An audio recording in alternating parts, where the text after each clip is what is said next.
speeds. This is scene 15B. Okay, action. So, when the news about school closure came, how did you feel? Make sure that you restate this one. Okay. The school closure.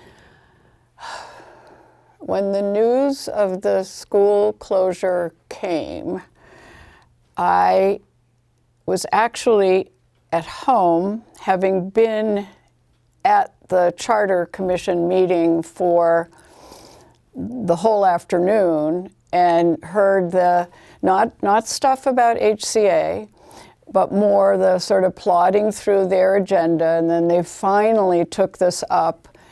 It took up HCA, and I had to go somewhere. Then I got home, and that's when I found out what the result was, and it just felt like a stab to the heart.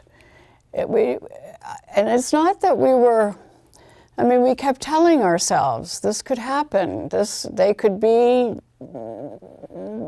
not renew, and yet we couldn't believe it because we'd had so much support from former charter school members, from the town, from students.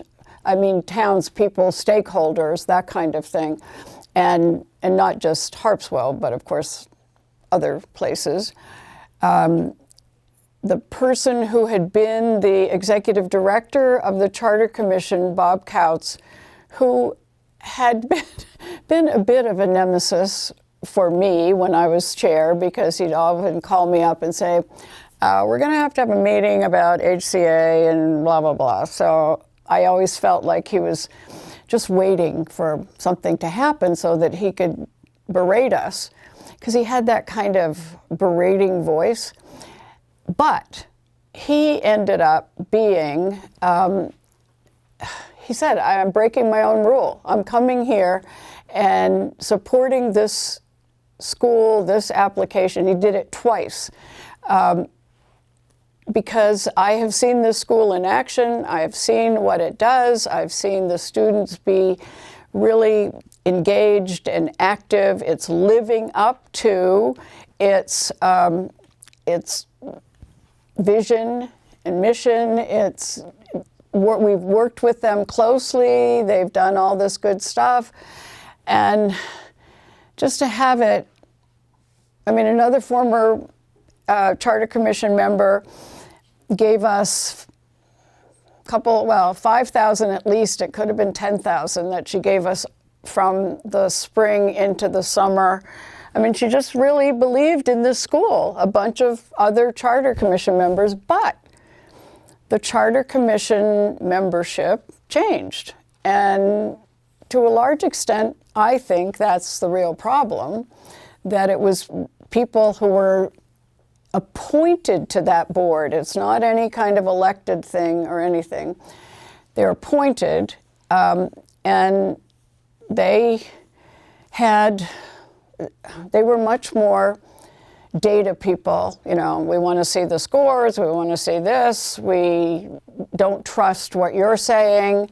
So it was heartbreaking, because we just knew how important the school was to so many people in the past, in the present, looking at the future, people saying, oh, I hope I want to send my kids there, you know, that kind of thing. So it was very, just awful. What will you take away from your time with HCA? You know, the bittersweetness, that's all you can say, of how the hope of the school, the excitement around it, even the day-to-day getting through the pandemic, getting through this stuff, getting through every single blip along the way, and feeling that the school still could function and could be what it was intended to be, and then knowing that it won't exist, and hoping that somebody else dares enough to rebuild a school like this in this same mode. I mean, Means is very close to the school in its mission and vision. So, I mean, we were hopeful at one point that maybe we could merge with Means, and it costs too much. Costs too much. A lot of it is money. So that's the really hard thing, and certainly some, I can't not feel the responsibility of letting this happen in a way. You know, as board members, we, not that we weren't on top of things, but you know, we really should have been digging in more to the finances, and sort of, and I think it was the pandemic that sort of threw the whole thing off, because, you know, you got this money coming in that was pandemic relief, you got this other possibility, write that grant, and then the money would come and then it wouldn't come, or just, it was very, I mean, just like some places haven't spent their money, well, we probably spent it twice, and that's part of the problem, that our figures didn't necessarily line up with what we actually had. And, you know, there's some blame to go around, but certainly it was the board's responsibility to pay attention to that, and we were not good numbers people, or good stewards of the whole process. We liked just hanging out with the kids and the teachers, not dealing with spreadsheets. We are not spreadsheet people. That was a problem.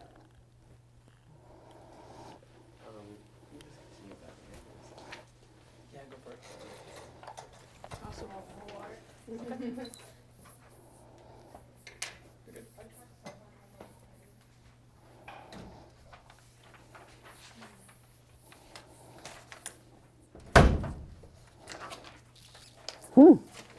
That was a take charge action. That door, if you don't shut it, will slam Yeah. right when you don't want it to.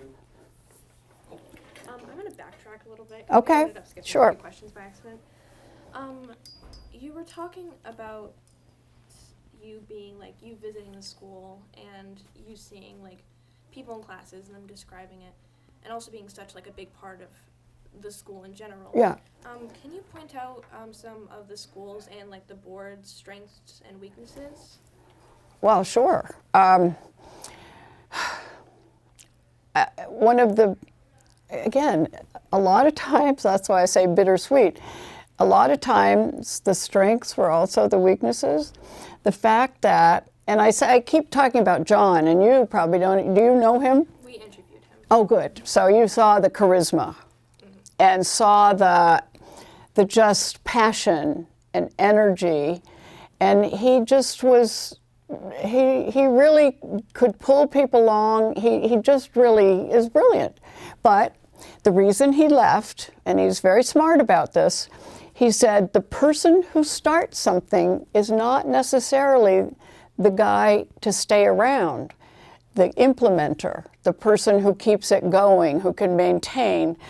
And it's probably also that he burned out on the energy that it took to keep this place going, or to keep his vision going, and he was always looking for entrepreneurial opportunities for the school to heighten its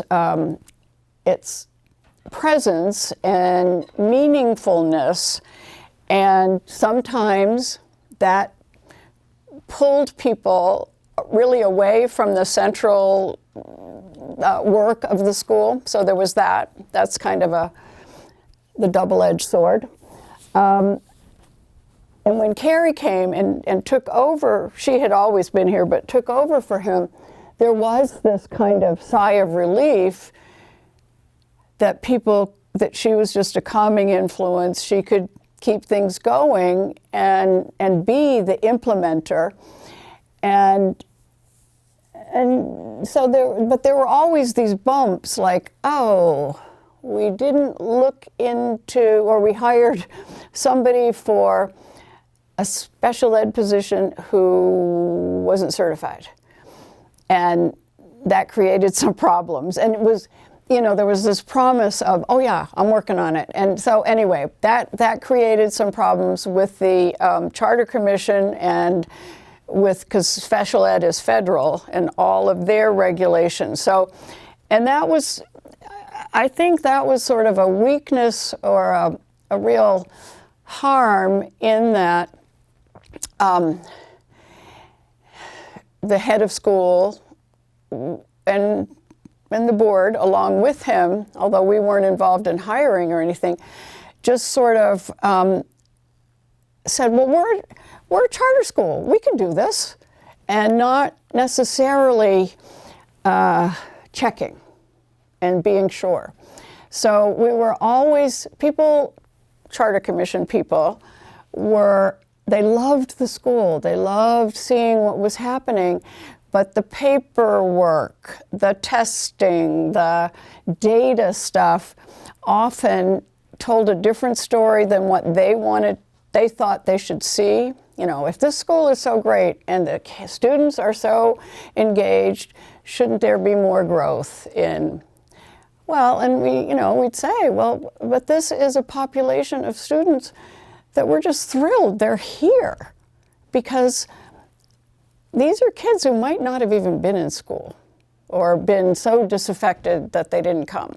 And that's not saying that that's not still a problem, hasn't been a problem at HCA through the years, but I mean, think of the kids who've really come here, been successful, found themselves, and just feel like real learners and thinkers and doers that before they might have felt like slugs at their old school or in their old situation. So there's so many good stories to counteract, the kids or the parents are saying, oh yeah, I just walk out of there. If I don't like it, I just walk out. And that gets around town.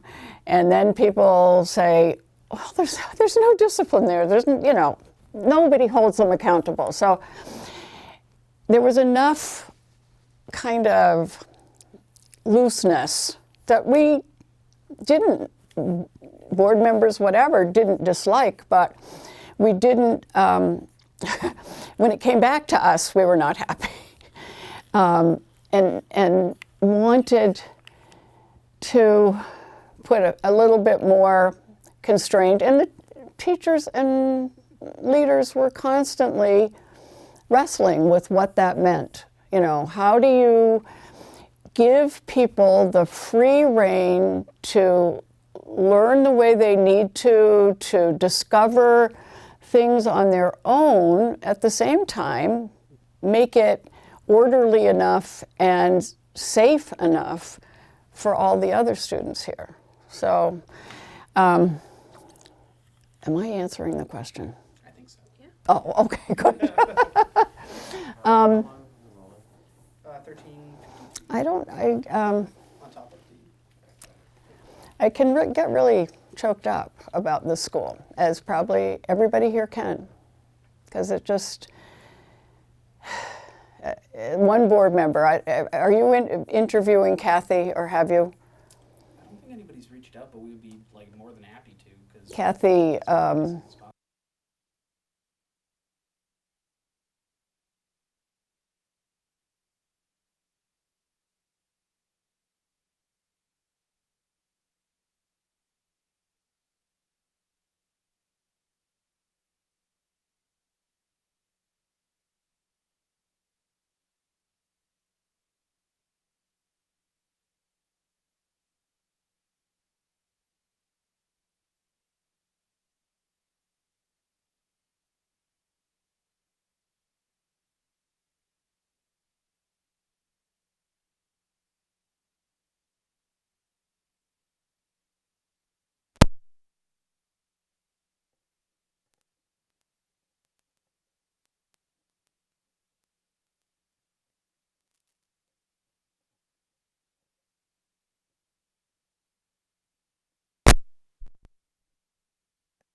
she's, she says, right, as soon as you're introduced to her practically, I'm a lesbian. And that's very much who I am. That's who I want people to know, what they want to know about me. But I think it took her a long time to be able to feel that free. And I think that's why she's in town council, why she's on our board. She's a real, as they say, salt of the earth person who just would have benefited incredibly from this school. Allie, do you want to ask question, when we get ready and up and ready, question 9. Yeah. Up to there. Yeah.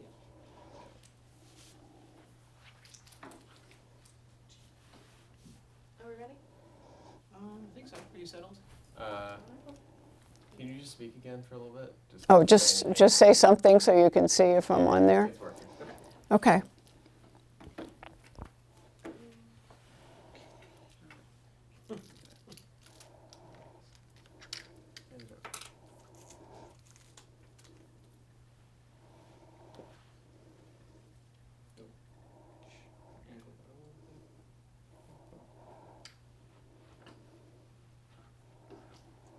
What's happening? Okay. Okay. What do you hope people who watch this documentary take away in regards to our school? The whole experience of the school, or just the school in and of itself? The fact that it was not continued, I guess, is what I'm asking. Just the opinion overall of the school. If somebody watches this documentary, Oh. how do you want them to come out? Okay. Well, just how much this school, this experience of being connected to this school has meant to so many people. And just how, well, obviously it's been a big part of my life, and the hours of time in board meetings, being here, thinking about it. And I'm a teacher, but thinking about teaching here is mind-boggling, because there's so much that the teachers here are thinking about and need to be thinking about. And it's partly education, schooling has changed a lot since I taught high school. So there's that. When I left high school teaching, email was just starting. That shows how long ago it was. And so I could email students, but it was sort of like, oh, isn't this fun? Not, you need to do this assignment, or a parent emailing and saying, why didn't you send home that information about my child? So there's just so much more communication that teachers and leaders have to do. And so I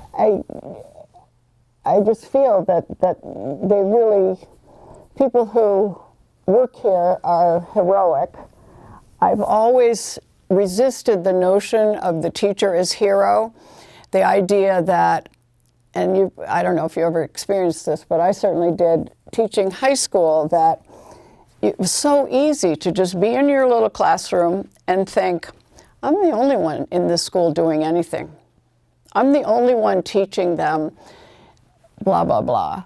Because you didn't connect that much with other teachers. Nobody expected you to. And the kids had it down like, oh no, we never heard that. We never heard about that before. So you reteach it instead of move on to the next thing. So it just, I don't think that can happen here, because there's so much collaboration and colleagueship. There's the idea that you're in a room and you're the hero and you don't know anything else that's happening cannot possibly happen here. Nobody would allow that. So I just wish that this idea, concept, could, and I think little pieces of it do occur in other places, and people are doing more internship type stuff and allowing for freedoms and that sort of thing, but it's still very regimented. If you don't fit in this square hole, you know, you're kind of out of it. You're not really getting the full anything. So what I want to take away from the school and keep wishing I'd see elsewhere is that kind of dedication on the kids' part too. I mean, students who go here are dedicated. They're traveling a lot to get here. They're, you know, doing a lot. So. This is our final question. Is there anything else you'd like to share, mention, or feel is important to say before? Well, I did think that the thing that when John was convincing me that I should be on this board and everything, that I had just spent a half a year in Vietnam. Both my husband and I were Fulbright scholars in Hanoi, and I worked at the Vietnam National University and taught in English, but had interpreters sometimes. And their education system is just abysmal, I have to say, because it's very rote. They were very much under a Russian influence, which is just memorize, memorize, memorize. Sadly, the education system and the medical system in that country are the most corrupt. Like, you don't get attention. I mean, the classes are huge. You pay a teacher individually to pay attention to your child. I mean, it's just awful. So I did, at the end of my time there, meet a professor and a group of teachers who were really trying to introduce new methods to teaching science in Vietnam schools. And it was very much hands-on, very much teaching for sustainability of the climate, of the culture, and all of that sort of thing, and very much, sort of committed to thinking about science not as something that you got out of a book, but science that you experience and use and all of that sort of thing. So I was thrilled to see John talking about this school and the way that it was developing, and just so much the idea of keeping people working at really important jobs in Maine or elsewhere, but also having a real civic responsibility to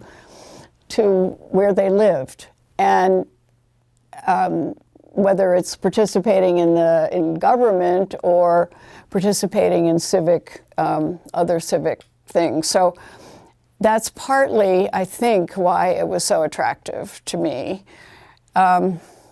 Seems to me there was something else I wanted to say, but I'll probably think of it in the middle of the night. I don't know. It just, quite a school. Can I get one more thing from you? So we need like an isolated footage of you saying your name and what you do. So can you say like, "Hi, I'm Sarah Mackenzie. Okay. I'm on the board." Okay. You say that at the camera. Hi, I'm Sarah Mackenzie, also called Sally Mackenzie, and have been on the board for 10 years. Can we get one more shot of that, just so we have multiple? Say Can it we get one more of that, just so we have multiple? Can you look at the camera? right in there. Okay. Hi, I'm Sarah Mackenzie, also known as Sally Mackenzie. I have been on the HCA Board of Directors for 10 years. Good. Thank you. Also, this is just a personal question. What do you have your doctorate in? At Orno. What did you study? I studied educational leadership, and my dissertation was on collective efficacy in high schools. And I did a study of the relationship between collegiality, collaboration, and vision, how important each of those were in terms of a faculty feeling collectively efficacious. Because there's such a thing as teacher efficacy, where you feel like, yes, I can do this. Collective efficacy means the whole, as part of a whole, this can make a difference. The one thing that came out making the most difference was having a common vision.